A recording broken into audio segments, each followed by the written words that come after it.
هلو. فامیلا چه شکلیه؟ مادر زن مثل کتری میمونه، از دست دومات همش در حال جوشیدن. زن مثل گوری میمونه، با جوشیدن کتریه اینم کم کم داغ میکنه.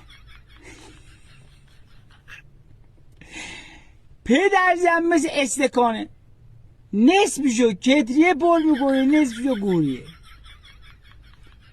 خواهر زنم مثل قاشق چای خوری میمونه، این میاد یه هم میزنه میره. ای ای ای موزی. مادر شوهر مثل ترامپ میمونه، دعوا رو میندازه، بعد میگه که آشتی کنید. این چه کاریه؟ پسرم عروسم آشتی کنید. خواهر شوهر مثل حوو میمونه، هر چیزی که تو برای زنت میخری اول باید برای این میخری، چرا هماهنگ نکردی؟ پدر شوهر با عروس خیلی خوبه، اگر ترامپ و حوو بذارن. با جناب مثل کش تومون میمونه، هر جا ولش کنی میچسبه بهت، قیچیش هم کنی که آبروتو میبر.